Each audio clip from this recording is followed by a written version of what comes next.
here's the deal. It's Bowie's birthday. We're celebrating the man. We're celebrating the legend. Going over some of his songs through some of my friends, playing covers and doing some interesting versions, at the least, to say the least.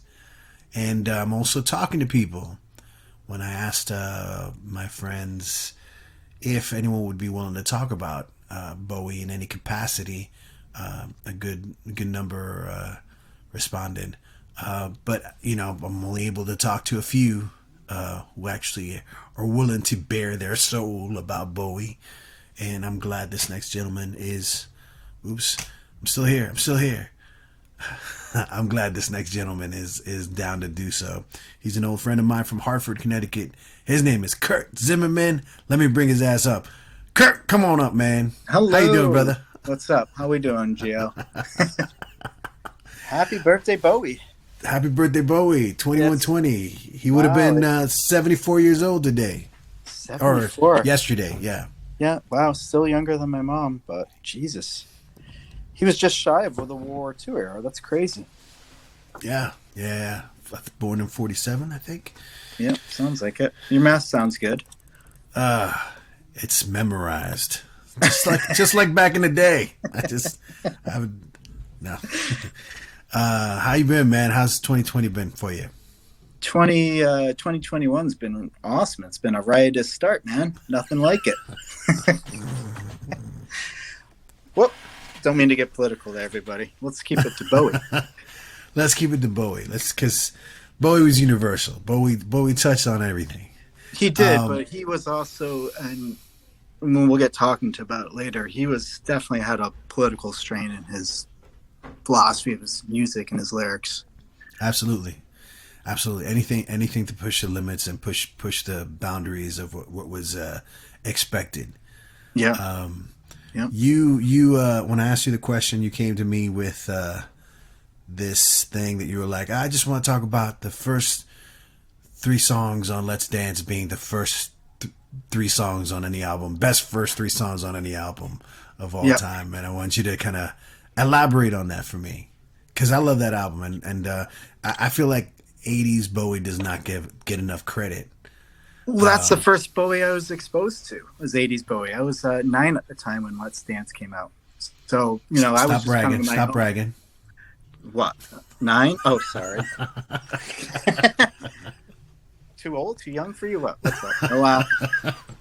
But Bowie was, I mean, I was just becoming conscious of, like, music. My own love and understanding music was just starting to form, you know? I was... And the thing I remember, and this image is always stuck in my head, is the video China Girl from David Bowie. Because this was the ascendancy also of music video for the pop star. And Bowie definitely embraced it. Oh, yeah. He embraced it like any other artist did.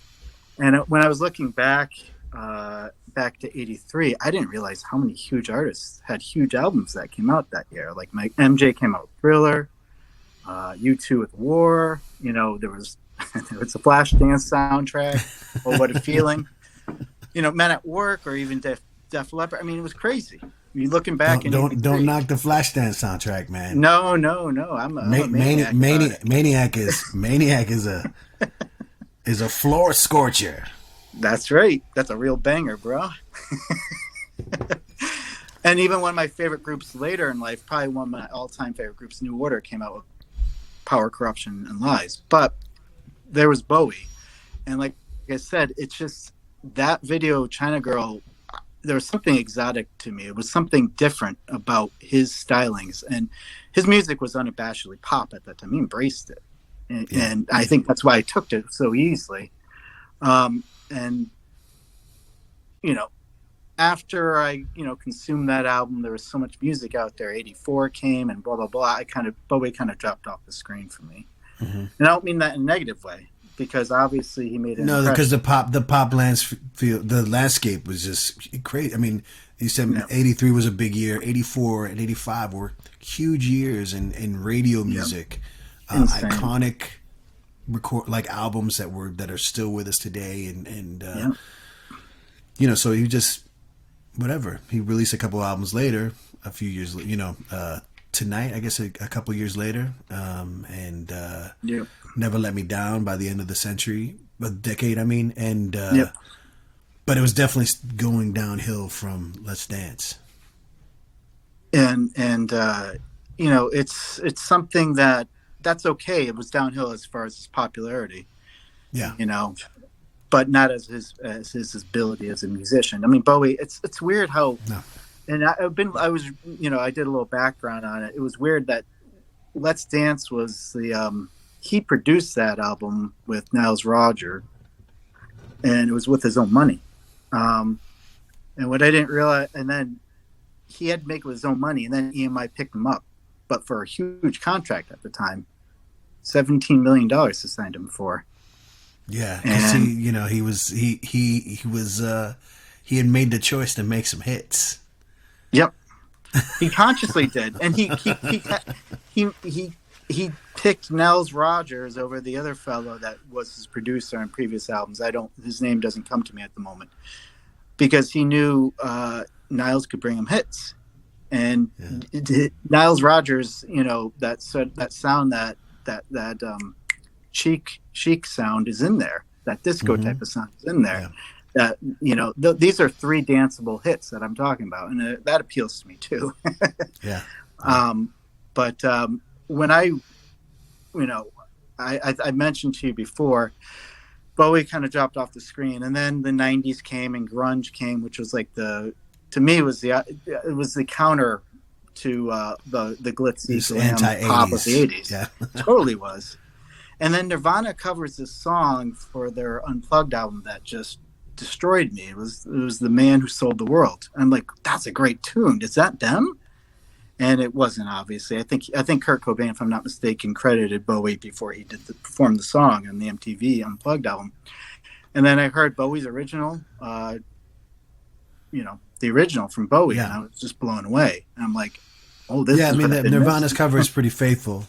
It is, but it is quite faithful. And once when I got reunited with Bowie, I started to open up to his Ziggy and Stardust and going back to Space Oddity, and just I've still got a lot to learn about Bowie. I can still jump down the Bowie hole, but also looking back at Bowie, I look back at the album that first got me, Let's Dance, and I heard the first 3 tracks, and I'm like, this is an incredible opening to any album.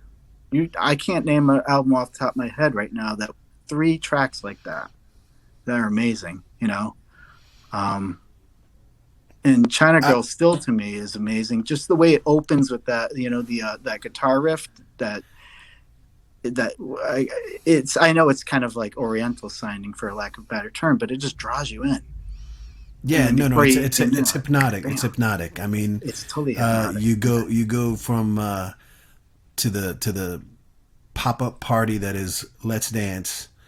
Yep. And Let's Dance is still kind of, it's got to still have a little that mystery in there too, with that the bridge part is very old school David Bowie, but then Modern Love, and that was just, man, that just sounded so good, good on the radio. Back in the day, it was just like that first riff, like it's like, oh man, I remember being whatever 12, 13, and you're like, up. Where's the volume?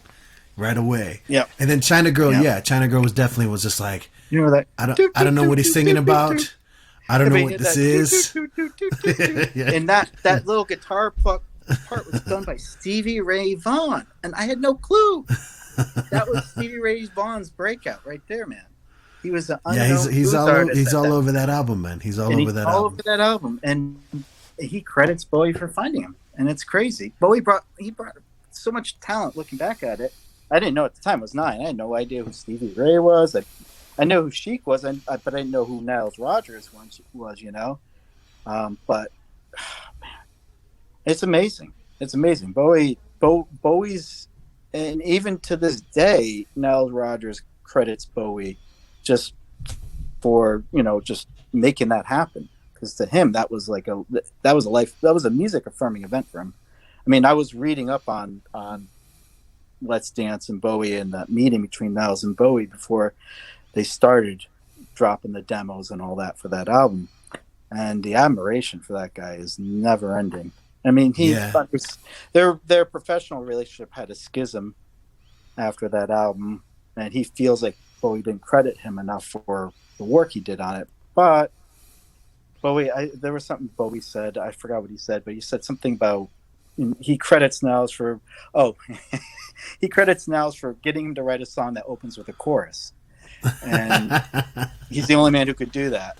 He said that at one time presenting award for him. I mean, I don't know. My appreciation for Bowie will know no bounds, and I know yours doesn't, because the more you listen to Bowie. I mean, the other day I went to go pick up my daughter, and you're going to probably be talking to this person later, and this person, she was playing Rock and Roll Suicide. I'm like, what's that? She's like, that's Rock and Roll Suicide. I'm like, that's crazy. Yeah.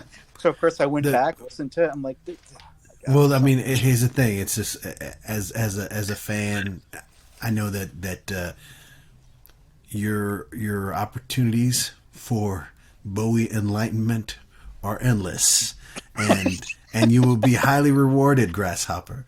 I mean, it's for me. This past year, I discovered a Bowie song that I'd never really listened to before, and realized that it might be my favorite Bowie song of all time. And it was just like one of those weird, it keeps on giving. It just, but I think part of that is because he just did so many different things. Musically, he was fearless. So there's always like something that, like you said, like this album, like Let's Dance, it was your gateway. It was the, this gateway for this 9-year-old from some. I'm just gonna have a little sip. I'm just gonna have a little sip of it. Yeah. Like, oh nope, you're gonna be a Bowie fan for life. Sorry, kid. Yeah. Done. But you're done. Son. But it's a good thing. It's a good thing. It's a good thing. Oh, it is. Thank you for talking to me, man. And I really, really appreciate it. It's nice to see your face. Nice to hear your voice. And you as well, sir. You as well. And let Bowie be your light. He will remain my shining light. I don't get too big on it, but he will definitely be there, man. He's a guiding force, no doubt. All right. Be good, my brother. You too. Much love, brother. Okay.